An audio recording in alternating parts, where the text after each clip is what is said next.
Eh bien, nous voulons aborder notre message d'aujourd'hui. Il s'agit de la seconde venue de Christ que nous avons commencé lors de la séance dernière.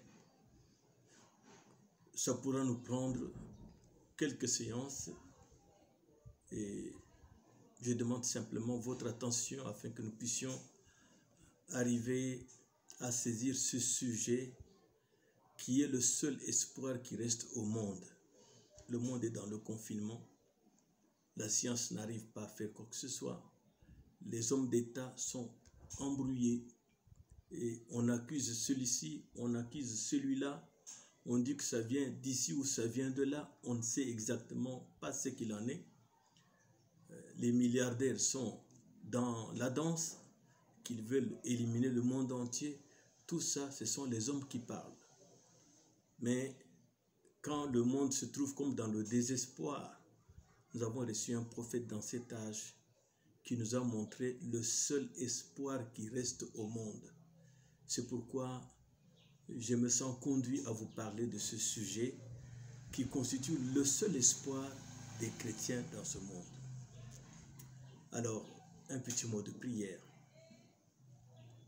Notre Père Céleste, alors que les églises sont fermées, que nous devons travailler dans ces conditions comme nous essayons de le faire.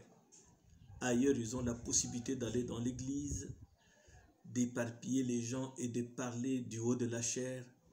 Mais ici, tout est fermé et cela peut entraîner des problèmes si nous osons faire cela. C'est pourquoi aide mes frères et mes sœurs qui me suivent à être attentifs et à apprendre quelque chose. Et moi-même, inspire-moi parce que c'est un sujet délicat. Et je voudrais seulement présenter ce que je trouve dans les Écritures, si cela peut aider les gens. Accorde-moi ta grâce, Seigneur. Au nom de Jésus-Christ, bénis tes enfants partout où ils sont. Ils ont des requêtes dans leur cœur que je te prie, ô Dieu, d'être favorable. Parce que toutes les solutions à nos problèmes sont entre tes mains. Parfois, nous n'en sommes pas conscients. Mais tu es là pour résoudre les problèmes des gens. Tu as fait tellement de choses parmi les hommes. Dans toutes les églises, tu travailles d'une manière ou d'une autre. Aide tes enfants à se souvenir de tout ce que tu es comme réalité et à savoir te présenter leurs problèmes avec assurance. Accorde-moi ta grâce ce matin au nom de Jésus-Christ. Amen. Nous lisons la parole dans Ésaïe chapitre 9 verset 5. Un passage qui nous est familier. Car un enfant nous est né, un fils nous est donné, la domination reposera sur son épaule, on l'appellera admirable, conseiller, Dieu puissant, prince, Père éternel, prince de la paix. Amen. La seconde venue de Christ est un enseignement très important pour nous tous les croyants. C'est un sujet très important, comme j'en ai parlé la fois passée. Ce devait être un enseignement évangélique, un sujet évangélique qu'on devait apporter partout pour attirer l'attention des gens vers cet événement. Mais parfois, ça entraîne beaucoup de polémiques. C'est pourquoi accordez-moi toute votre attention.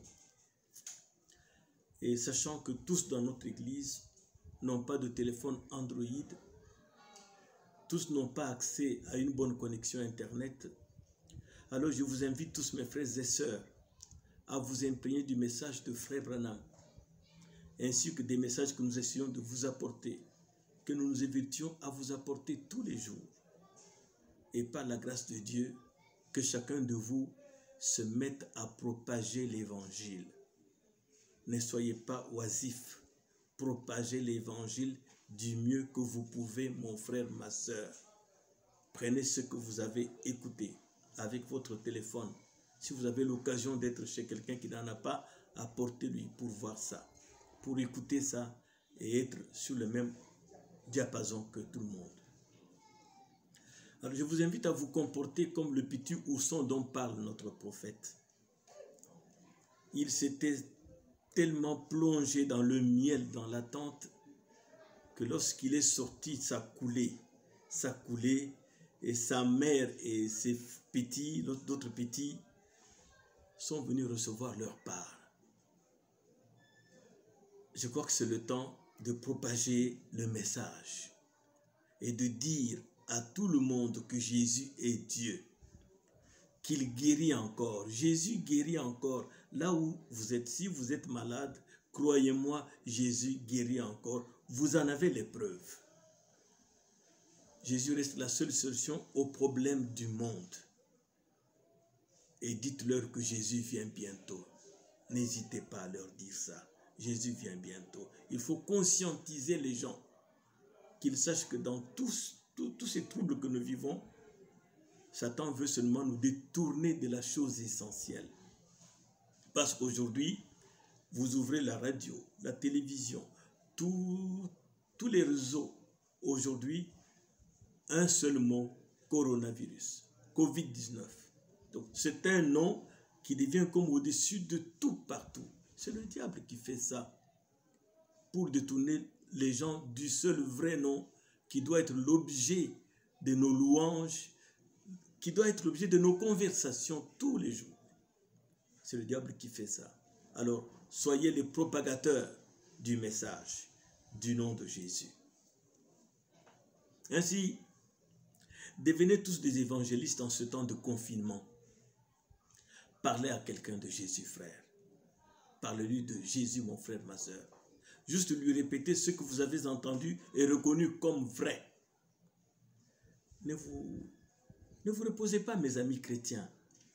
Gagnez une âme à Christ en ce temps de confinement. L'ombre de la mort est en train de couvrir pratiquement toute la terre. C'est un temps inédit. Ce n'est jamais arrivé dans l'histoire. C'est peut-être par vous que le dernier élu entendra parler du message du temps de la fin, qu'il croira et entrera et nous quitterons cette terre. Parce que nous ne resterons pas toujours sur la terre. Nous devons quitter la terre. Et c'est l'enlèvement qui vient nous prendre bientôt. Je me rends bien compte de la délicatesse du sujet que j'aborde dans ce temps, frère. Et en même temps, je sais combien ce sujet est vital pour l'épouse qui attend l'enlèvement. Il est écrit que le peuple de Dieu est détruit parce qu'il lui manque la connaissance. Et sincèrement, je ne connais pas grand-chose, mais ce que je connais, je le crois. C'est pourquoi j'essaie d'apporter ces choses selon la vision que j'ai dans le message.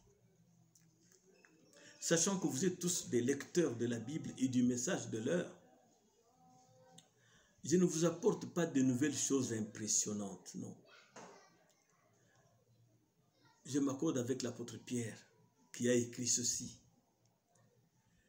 Je ne me lasse point de vous écrire les mêmes choses, et pour vous cela est salutaire.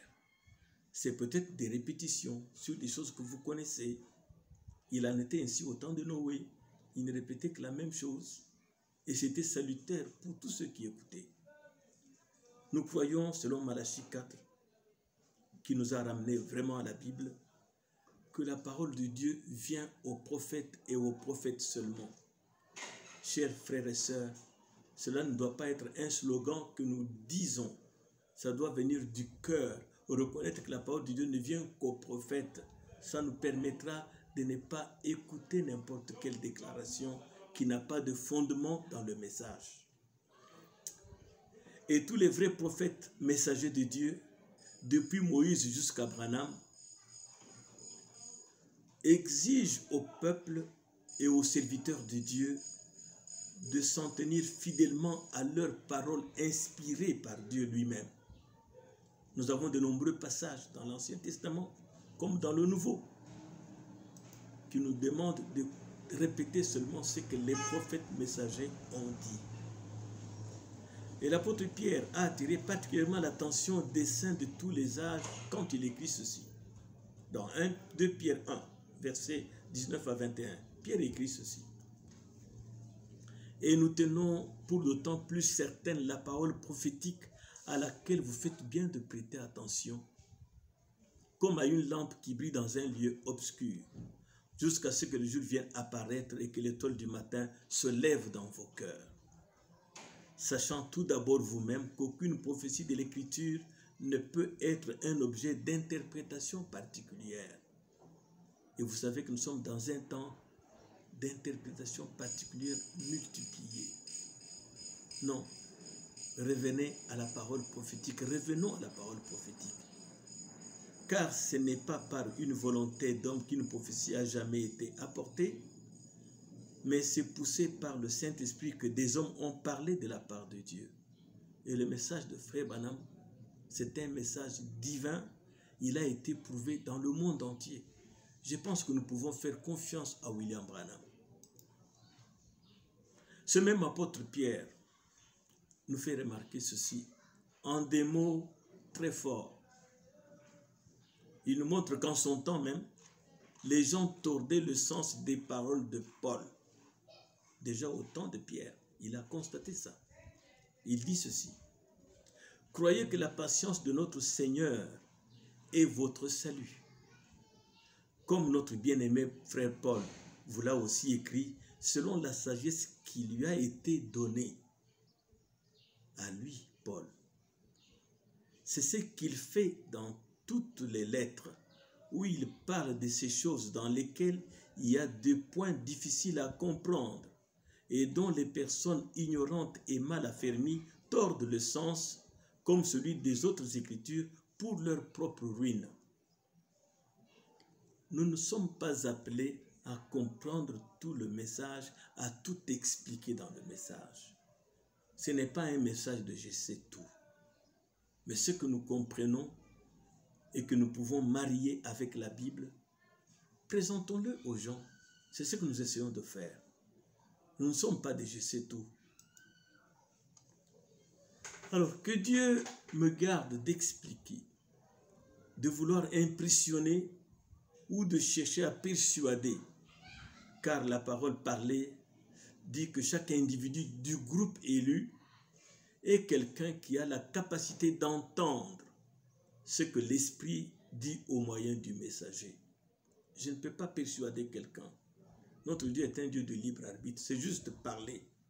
Nous ne persuadons pas les gens, nous ne lavons pas le cerveau des gens en leur répétant certaines choses comme en les enfonçant en eux. Non, nous parlons tout simplement parce que chaque individu du groupe élu est une personne qui a la capacité d'entendre ce que le messager a déjà dit. Chaque fils ou fille de Dieu doit entendre et recevoir ce que le messager a déjà reçu de Dieu. Nous n'avons rien de nouveau. Nous n'avons pas à impressionner les gens. Non, ce n'est pas notre objectif. Les croyants sont prédestinés. Et c'est une grâce imméritée. On n'a pas à se vanter de ça. Peu importe que je fasse des miracles, que j'ai ceci ou cela, que j'ai beaucoup d'argent. On n'a pas à se vanter de tout ça. C'est simplement une grâce imméritée. Alors, laissez-moi vous montrer un peu la grâce de Dieu, mes frères.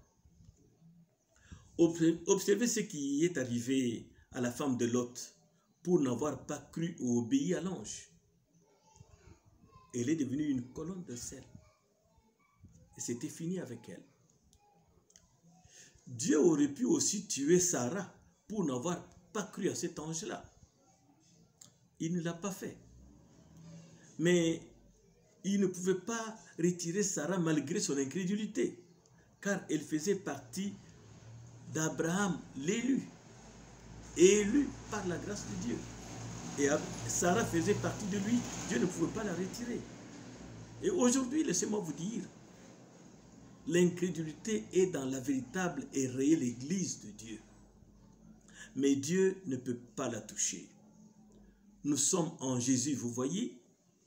Vous ne pouvez pas retirer l'Église sans faire du mal à Christ. Ainsi, faites partie de Christ.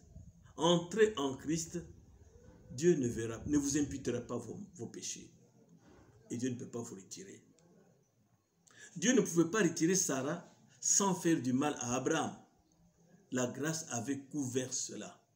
Ce n'est pas la grâce que vous êtes ce que vous êtes. Ce n'est pas la grâce que vous êtes devenu ce que vous êtes. n'oubliez pas le passé pour vous vanter. N'oublions jamais cela. Regardez David. Il n'a pas oublié ce qu'il était là-bas, un petit berger avec quelques têtes de troupeau. Et quand il est monté sur le trône, il est resté humble et respectueux vis-à-vis de Dieu et de son peuple. Je crois que les croyants sont prédestinés. Vous êtes donc des aiglons. Vous êtes la sémence de Dieu. Vous croîtrez jusqu'à la perfection. Ne vous en faites pas. Vous savez par révélation que vous êtes membre de l'église épouse parole et que vous vivez dans le plus mauvais de tous les âges. N'oubliez pas cela, mes amis. Nous vivons dans le plus mauvais de tous les âges.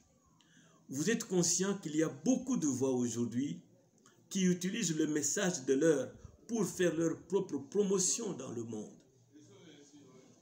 Alors faites attention à ce que vous écoutez. Ayez le discernement de ce que vous entendez. Vous n'avez qu'à regarder au nombre croissant, toujours croissant, des Josué qui tiennent à prendre la place de William Branham pour conduire l'épouse du monde entier. Cela n'a pas commencé aujourd'hui. Depuis tout le temps, il y a toujours le serviteur fidèle. Il y a toujours quelqu'un qui s'élève. C'est moi, c'est moi, c'est moi. Faites attention et laissez-moi vous dire que le Saint-Esprit est l'authentique Josué pour les élus aujourd'hui, pas un homme. Les croyants ne regardent pas à un homme. D'ailleurs, vous êtes enseignés que le message et le messager sont un. Ainsi, vous n'avez pas besoin d'un remplaçant d'Abraham. Si vous veillez bien à la parole prophétique, vous n'avez pas besoin d'un remplaçant d'Abraham parce que le message et le messager sont un. Votre discernement vous dit qu'il y a quelque chose qui cloche s'il faut chercher quelqu'un d'autre pour prendre la place du frère Branham. Le frère Branham a dit ceci. Dans Dieu caché, révélé dans la simplicité. Alors maintenant, écoutez bien chaque mot. Saisissez-le. Et si vous le prenez sur bande et tout, alors tenez-vous-en bien à l'enseignement qui est sur ces bandes. Ne dites rien d'autre que ce qui est dit sur cette bande. Dites seulement exactement ce qui est dit sur la bande. Voyez, en effet, certaines de ces choses, nous allons en comprendre pas mal long là-dessus maintenant. Pourquoi c'est mal compris, voyez? Et assurez-vous bien de ne dire que ce qui est dit sur la bande. Ne dites rien d'autre, voyez? Ne supposez pas. En effet, je ne dis pas cela de moi-même. C'est lui qui le dit, vous voyez? Et donc, très souvent, il y a de la confusion. Des gens qui se lèvent pour dire, eh bien, un tel a dit que cela voulait dire telle et telle chose. Laissez-le donc tel quel. Je crois que cela est très important. Parce qu'aujourd'hui, qui oserait parler au monde comme Branham, qui a parlé avec autorité, de la même manière que l'apôtre Paul a parlé avec autorité? Qui peut dire qu'on ne l'écoute que lui? Personne ne peut le faire. Mais Branham l'a dit. Moïse l'a dit. Paul l'a dit. S'il n'y a personne qui peut se donner cette autorité-là, alors taisons-nous, suivons le messager de l'heure. Parce que voici, je vous enverrai Élie le prophète. C'est le seul messager pour cet âge qui va nous introduire dans la gloire. De nos jours, vous entendez facilement les gens faibles d'esprit dire: un tel a dit ceci, un tel grand enseignant et éminent prédicateur a déclaré telle et telle chose. Il connaît parfaitement la parole, hein, et tout le monde l'écoute. William Branham, se référant à Saint Paul, nous conseille de ne recevoir que ce que Dieu a déjà dit. Peu importe qui le dit, même si c'est votre pasteur. Si c'est en dehors de ce que le messager a dit, faites attention, nous allons au ciel. Pouvez-vous croire cela? L'apôtre Paul déclare: loin de là, que Dieu au contraire soit reconnu pour vrai et tout homme pour menteur.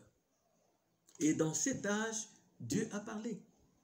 Le message de frère Branham, ce n'est pas le message d'un homme. C'est un message divin. Frère, vous avez un grand privilège d'écouter Dieu vous parler directement. Pourquoi vous élevez les hommes au-dessus de Dieu qui vous parle au travers du message de frère Branham?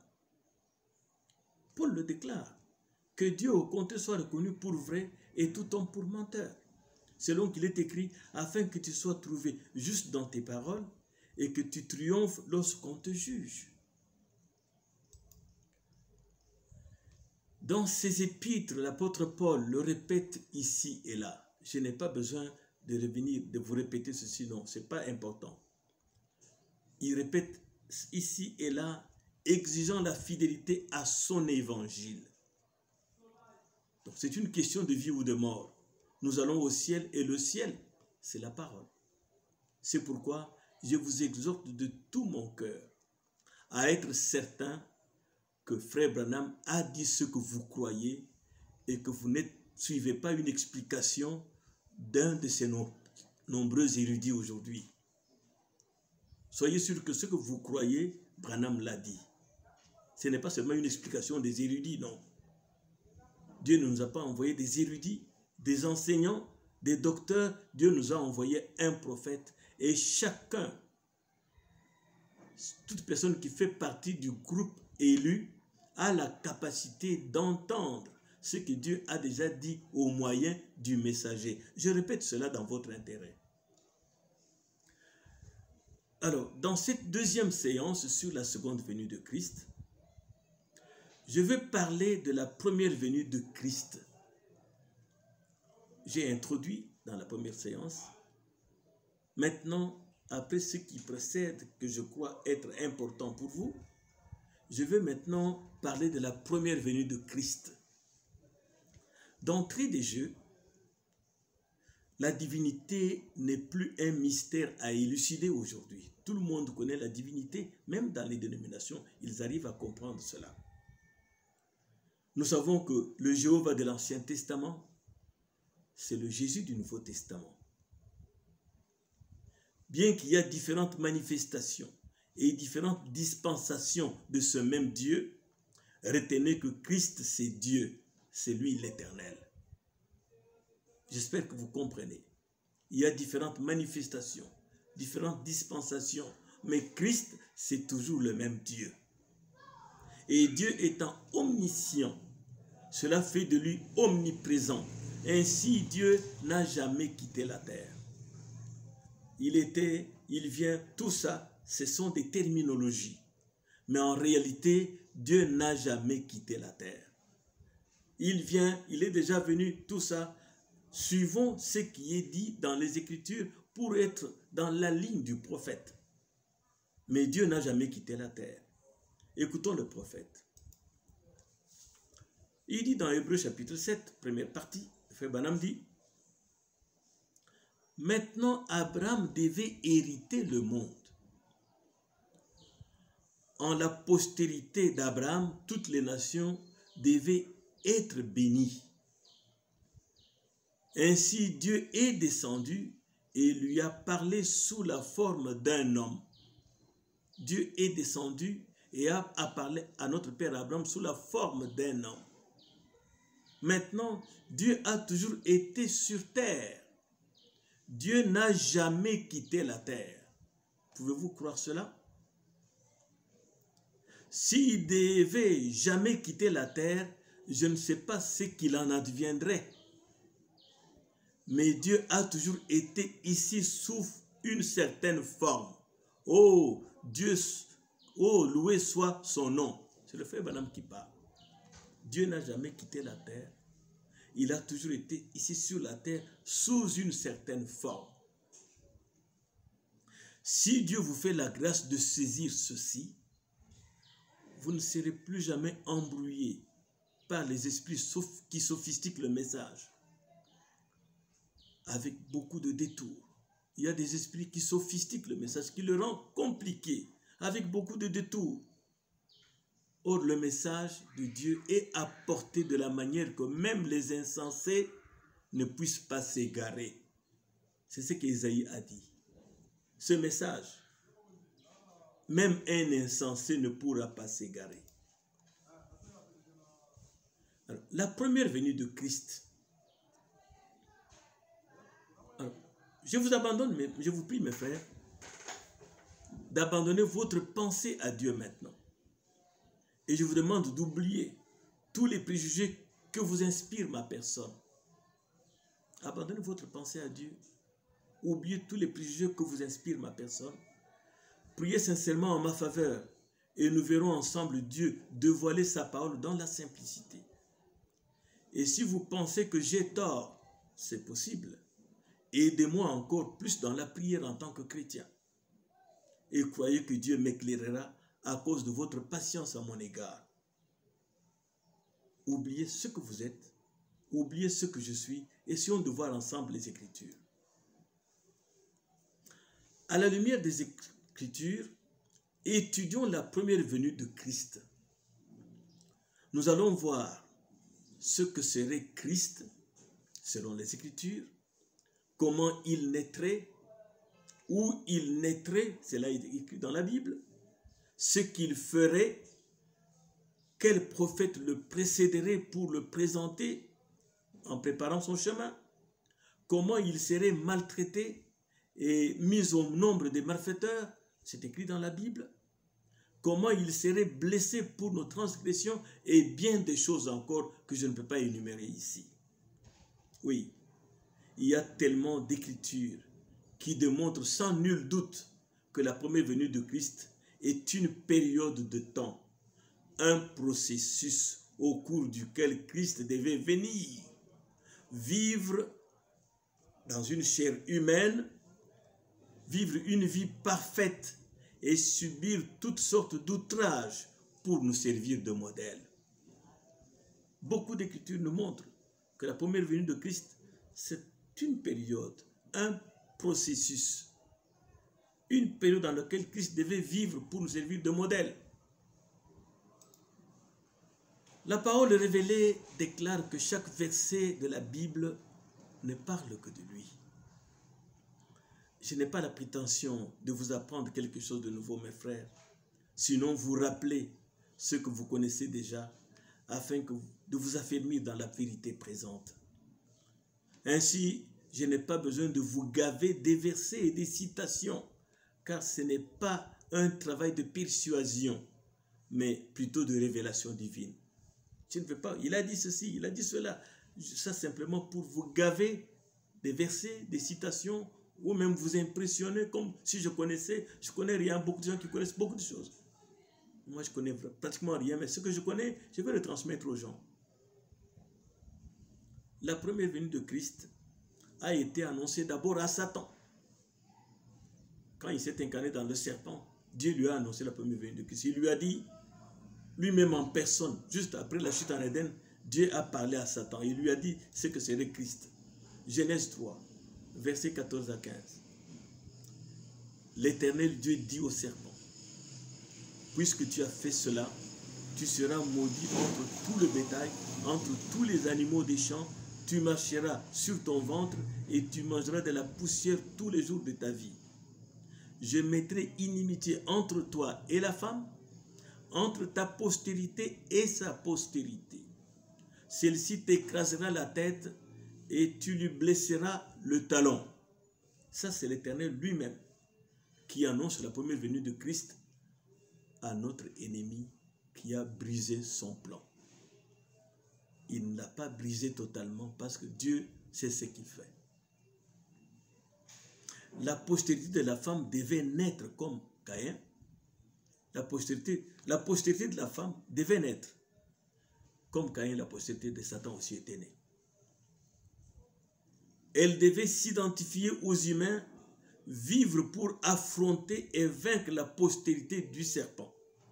Tout lecteur de la Bible sait que Christ est la postérité de la femme qui devait écraser la tête du serpent. À vous tous qui êtes malades et affligés, vous qui avez quelques soucis que ce soit, et peu importe où vous êtes, Christ a déjà vaincu l'ennemi. Oui, où que vous soyez, croyez-moi. Quand vous écoutez la parole de Dieu, sachez qu'il y a dans la parole tout ce dont vous avez besoin. C'est pourquoi il faut l'écouter avec attention et saisir ce qui peut répondre à votre besoin dans l'immédiat. Il est un secours qui ne manque jamais en temps de détresse. Alors là où vous êtes, sachez que Christ a vaincu l'ennemi. Il a vaincu l'ennemi. le châtiment qui vous donne la paix est tombé sur lui. Et par ces meurtrissures, frères et sœurs, vous êtes guéris. Croyez cela. Témoignez votre foi dans la parole immuable et allez de l'avant, glorifiant toujours Dieu. Apprenez à glorifier Dieu dans votre vie tous les jours.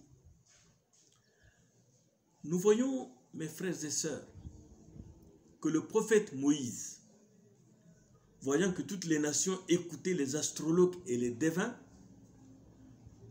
Moïse demanda à Israël d'être entièrement à l'Éternel son Dieu. Frères et sœurs, en ce temps de confinement, ne vous mettez pas à consulter les charlatans. Non, ne consultez pas les charlatans. Restez avec la parole. Christ est à côté de vous. Alors Moïse demanda à Israël d'être entièrement à son Dieu. Frères et sœurs, soyez entièrement à Christ. Entièrement à Christ. Corps, esprit et âme. Là où il n'y a personne qui vous regarde, Dieu lui vous regarde. Soyez entièrement à Dieu.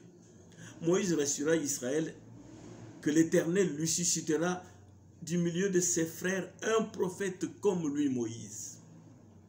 Il s'agissait de la première venue de Christ que Moïse annonçait à Israël. Nous pouvons le lire. Il y a beaucoup de passages, mais laissez-moi lire un et continuer. Deutéronome 18, verset 15. L'Éternel, ton Dieu, te suscitera du milieu de toi, d'entre tes frères, un prophète comme toi. Vous l'écouterez. Et aujourd'hui, Christ est là, à côté de vous. Sachez l'écouter. Ne dormez simplement pas. Lisez la parole. Écoutez le prophète. Oui, je vous invite dans cette période à ne pas vous embrouiller. William Branham nous a enseigné ce que doit être une église locale. Nous avons un messager, le pasteur de cet âge, c'est William Branham. Écoutez-le constamment. Écoutez-le même plus que moi. Ensuite, écoutez les messages que nous prêchons qui sont enregistrés. Ne vous mettez pas à écouter un tel, c'est bien. Mais ça va vous embrouiller à un moment donné parce qu'il y a tellement de choses qui sont prêchées sur les médias. Je ne vais pas vous attacher à moi, mais c'est un conseil que je vous donne. Pour que vous ne vous embrouillez pas et que vous ne perdiez pas la foi. Ainsi, Moïse leur dit, l'Éternel, ton Dieu, te suscitera du milieu de toi, d'entre tes frères, un prophète comme moi, vous l'écouterez. Ce n'est pas étonnant que l'Écriture ait dit, il est venu chez les siens et les siens ne l'ont pas reçu. C'était un processus, une période au cours de laquelle il a vécu avec sa créature pour jouer le rôle de parent rédempteur. Ça demande un temps. C'était une venue pour racheter, ramener l'homme dans sa position de fils de Dieu. Ainsi, ce message nous ramène dans notre position de fils de Dieu si vous restez avec le message. Votre fidélité au message fera de vous quelqu'un qui va manifester Christ dans cet âge. Parce que Christ est la parole. Le prophète Ésaïe a annoncé et décrit la première venue de Christ avec une netteté pour que tout le monde puisse voir cela. Ésaïe dit ceci. C'est pourquoi le Seigneur lui-même vous donnera un signe. Voici, la jeune fille deviendra enceinte. Elle enfantera un fils et elle lui donnera le nom d'Emmanuel. Et Emmanuel signifie Dieu lui-même avec son peuple. Il est né comme un petit enfant. Il a grandi. Il a vécu au milieu d'eux. Il a marché avec eux. Ésaïe 9,5. Il continue. Car un enfant nous est né. Un fils nous est donné. Et la domination reposera sur son épaule. On l'appellera admirable, conseiller, Dieu puissant, Père éternel, prince de la paix. Tout ce dont vous avez besoin se trouve en lui. Maintenant, pas demain. Maintenant, là, vous pouvez tout recevoir alors que vous écoutez la parole, frères et sœurs. Le même prophète Ésaïe console les gens et leur affirme que Dieu viendra lui-même comme sauveur. Il y a beaucoup de passages, je dis que je ne vais pas vous gaver des Écritures. Ça ne sert à rien. Mais je vous donne l'essentiel. Ésaïe dit que il viendra lui-même comme votre sauveur. Et il décrit ce qu'il ferait afin qu'on puisse le reconnaître. Durant 3 ans et demi, ce prophète, le prophète Jésus, devait accomplir le signe du Messie. Dieu lui-même dans la chair humaine. On devait voir que ça, ce n'est pas un homme. Les choses que Jésus devait faire, devait prouver à tout le monde que ça, ce n'est pas un homme, ça c'est le Messie. Ainsi étaient incroyants ceux qui étaient destinés à ne pas croire. Parce que tout ce que Jésus a fait, aucun homme ne pouvait le faire. Ésaïe en a parlé déjà. Il dit dans Ésaïe 35, « Dites à ceux qui ont le cœur troublé, prenez courage, ne craignez point. Voici votre Dieu. La vengeance viendra, la rétribution de Dieu. Il viendra lui-même et vous sauvera. » Ce n'est pas un fils qu'il a envoyé, c'est lui-même qui est venu. Alors s'ouvriront les yeux des aveugles, s'ouvriront les oreilles des sourds. Alors le boiteux sautera comme un cerf, et la langue du muet éclatera de joie, car des eaux jailliront du désert et des ruisseaux dans la solitude. Mes chers frères et sœurs, il y a tellement de passages, des Écritures qui nous montrent cette venue, mais je m'en vais un peu comme au galop. Le prophète Michée détermine où il naîtrait, lui l'ancien des jours, qu'il naîtrait à Bethléem de Juda. Bethléem Ephrata, c'est là où il devait naître. Et il appelle l'ancien des jours. C'est pourquoi vous n'avez pas besoin de vous disputer l'ancienneté, frères et sœurs. Ministres de Dieu, ne vous disputez pas l'ancienneté. Voyez comment il a vécu, ignoré de tous. Lui qui établit les gens, il était ignoré de tout le monde. Il a vécu ignoré. Il a été méprisé de tous. Lui, le plus beau d'entre 10 000. Nous voulons que tout le monde nous apprécie, que tout le monde nous acclame. Mais il a été méprisé de tous. Lui, notre modèle. Il passa pour un pauvre, lui qui enrichit les mauvais et les bons. Frère, ne vantez pas votre richesse, ça ne sert à rien. On cracha sur lui, alors qu'il était à la tête des myriades d'anges. Il n'a pas réagi. Nous sommes prêts à boxer celui qui nous boxe, à insulter celui qui nous insulte. Non, frère, non. Cherchons à être comme lui. Je veux être comme Jésus, pas vous. Oui. Insulter, il n'a pas répondu. Critiquer, il s'est tu. Aujourd'hui, nous répondons à des critiques. On nous parle mal sur les médias, nous répondons mal sur les médias. Nous allons où? Il nous a servi de modèle. Le prophète Malachie, en parlant de la première venue de Christ, il s'écarte simplement du chemin et laisse Jéhovah lui-même prendre sa bouche et s'exprimer en des termes clairs. Écoutez comment Malachie 3 parle. « Voici, j'enverrai mon messager. Il préparera le chemin devant moi. Et soudain entrera dans son temple le Seigneur que vous cherchez. Et le messager de l'alliance que vous désirez, voici, il vient, dit l'Éternel des armées. » Aucun doute que Jésus-Christ est l'Éternel. Malachie a annoncé sa venue. L'Ancien Testament est rempli de tellement de passages qui annoncent la première venue de Christ. Du reste, j'aimerais que nous tirions instruction de ces choses. On ne finirait pas si l'on voulait multiplier les versets et les citations. L'écrivain de l'Ecclésiaste nous dit ceci, que beaucoup d'études est une fatigue pour le corps. Je veux être simple et vous donner des choses simples pour que vous les receviez. Ce n'est pas beaucoup de versets, beaucoup de citations qui comptent. Alors venons-en dans peu de mots à Christ lui-même, la parole faite chair, qui s'est identifié personnellement devant les érudits juifs lors de sa première venue. Il ne s'est pas tué, il s'est identifié lui-même d'une manière personnelle. Il leur a montré sans embâche qu'il était le Messie, loin, le Fils de Dieu. Christ l'a montré à ces Juifs-là. Alors, voyons cela, parcourons cela rapidement. Nous parlons de la seconde venue de Christ. Nous l'avons introduite la fois passée. Maintenant, je prends la première partie qui est la première venue de Christ. Avant de parler de la seconde, je vais parler de la première. Parce qu'aujourd'hui, nous disons que tout est processus. Mais les Écritures parlent d'une manière claire. Alors, les Juifs pensaient qu'il était un opportuniste, un intrus qui ne connaissait rien aux Écritures. Mais nous voyons qu'à 12 ans, il les a confondus au temple.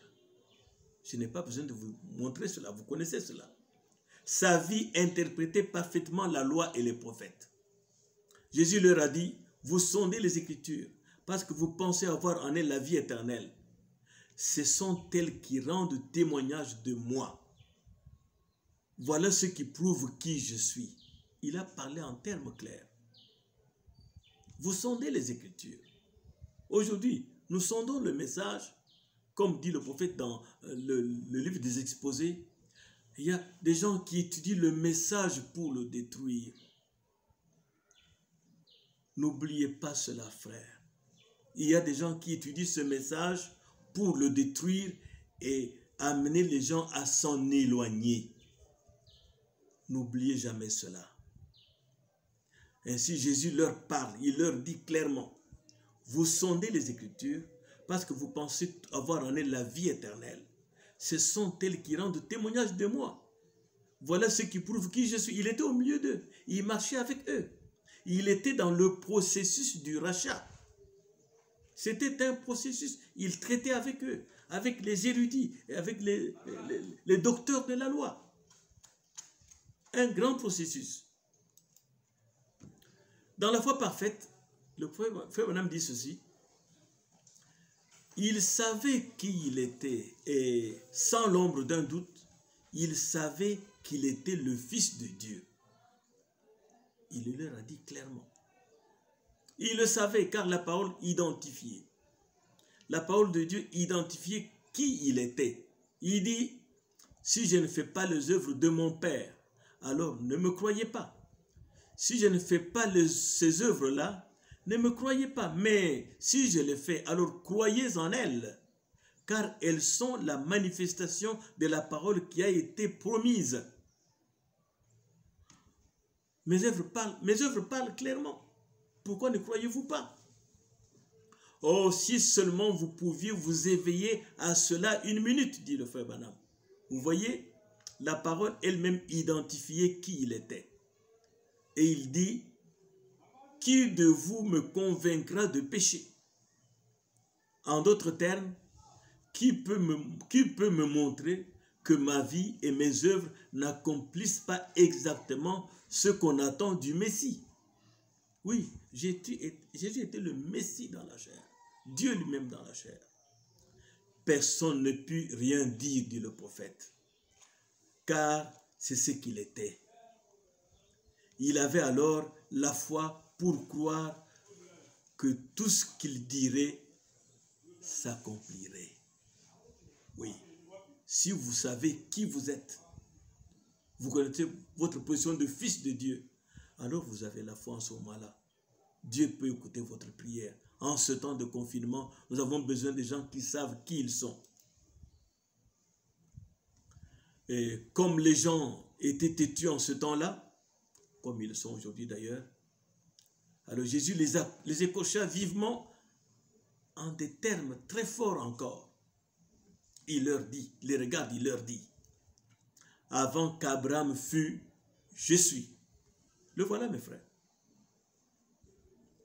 Qui était le je suis? Un nom perpétuel pour toutes les générations, dit le frère Branham. C'était cette colonne de feu dans le buisson ardent. Je suis celui qui suis. C'était lui, cette théophanie faite chair, appelé le Fils de Dieu, le je suis, Jéhovah. Il a vécu avec nous, Emmanuel, doux, humble de cœur, l'agneau de Dieu. C'était un processus pénible au milieu de sa créature rebelle. Tout ça, c'était la première venue. Un processus, on peut le voir comment cela est décrit dans les Écritures. Alors, arrivé à la croix, Jésus nous a rachetés. En acceptant pleinement l'œuvre de la croix, mon frère, ma soeur, vous retrouvez votre position de fils et de fille de Dieu. Oui, c'est ce que je vous déclare de tout cœur. Acceptez ce que Dieu a fait pour vous à la croix. Il a pris votre injustice pour que vous soyez juste. Ne vous plaignez pas d'être encore faible. Acceptez simplement Christ de tout votre cœur. Tout va changer. Votre vie va prendre une nouvelle direction. Jésus-Christ a réglé la question du péché. Il a vaincu la maladie. Il a vaincu la mort et la tombe. Et cela pour les croyants. Pour ceux qui ne croient pas, ça passe par la tête. Ils ne comprennent rien du tout. Le jour de la Pentecôte, après avoir été inoculé du vaccin efficace que Jésus lui-même s'était injecté, l'apôtre Pierre a rappelé à tout Israël que Jésus qu'il venait de crucifier était ce prophète dont Moïse et les prophètes avaient anciennement parlé. Pierre leur dit ça. Il leur fait savoir que le Messie, c'est celui que vous avez crucifié. Celui dont les prophètes et Moïse ont parlé, c'est celui que vous venez de crucifier là. Et ils furent vivement touchés. C'était Dieu lui-même. Il était le Messie, la parole promise faite chair. Il doit être reçu au ciel pour revenir après le rétablissement de toutes choses prédites par les mêmes prophètes. C'est pourquoi, mes chers amis, par ces paroles, il apparaît comme si Pierre met un point à la première venue et tourne les yeux des gens vers la seconde venue qui interviendra après le rétablissement de toutes choses. Voilà en très peu de mots comment nous avons parcouru les Écritures pour voir que la première venue a été annoncée et que c'était un processus, une période de temps. Au cours de cette période, Jésus devait travailler et accomplir le travail de parent rédempteur. Et ce Jésus qui était et qui doit venir est en ce moment même avec nous. Il est même en nous maintenant.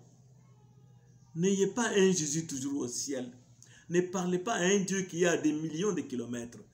Parlez à celui qui est en vous. Christ est en vous. Nous manquons beaucoup parce que nous avons un Dieu imaginaire. Il n'a jamais quitté la terre, dit le prophète.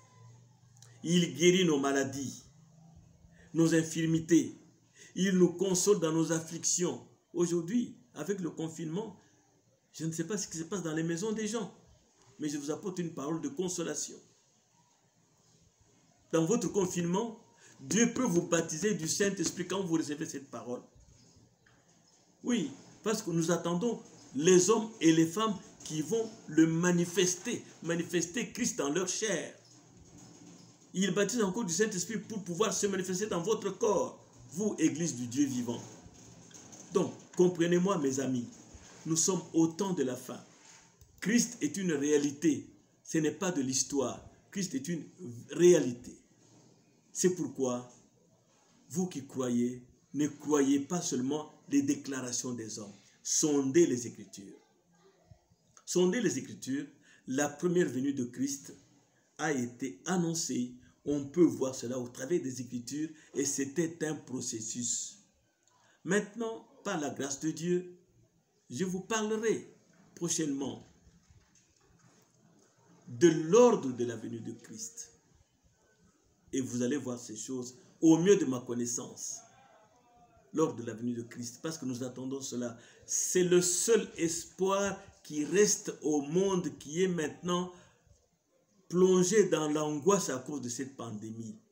On se demande, est-ce que moi j'attraperai cela? Est-ce que moi je m'en irai? Mais il nous est dit par le prophète que les gens vont avoir des masques sur le visage, que les gens vont constamment se laver les mains ou plutôt utiliser les antiseptiques pour pouvoir se désinfecter, les infectants.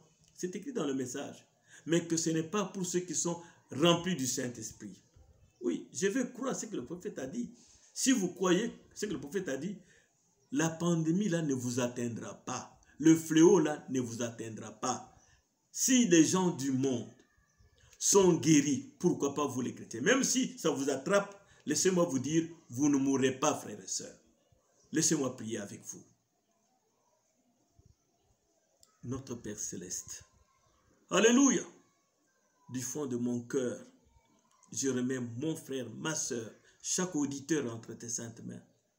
Bénis ces paroles simples dans le cœur. Tu m'as conduit à vraiment résumer pour que les gens retiennent l'essentiel. Ainsi, s'il y en a qui sont comme dans l'impasse, dans la peur, nous savons que la peur est une grande malédiction. S'il y en a qui n'ont même pas de quoi manger, oh papa, alors que nous essayons de faire quelque chose pour aider l'un et l'autre, laisse-les s'exprimer. Et en tant qu'Église, nous allons faire quelque chose pour les aider. Bénis-les dans leur maison. Donne-leur le courage de tenir bon, de savoir que tu es leur seul espoir. Et que toi, tu n'as jamais fait de faux. Tu as toujours été présent. Alléluia. Bénis mon frère, bénis ma soeur. S'il y en a qui sont malades, affligés, on n'y a pas moyen d'aller dans des hôpitaux aujourd'hui, mais étends ta main au grand Jéhovah. Étends ta main, touche mon frère, touche ma soeur, touche le petit enfant, guéris-les tous au nom de Jésus-Christ. Merci pour ce que tu fais ici et là, que tes enfants s'accrochent à toi avec fermeté, sachant que tu n'as jamais manqué à ta parole. Je les bénis de tout mon cœur, je les bénis, papa, au nom du Seigneur, au Sauveur Jésus-Christ. Amen.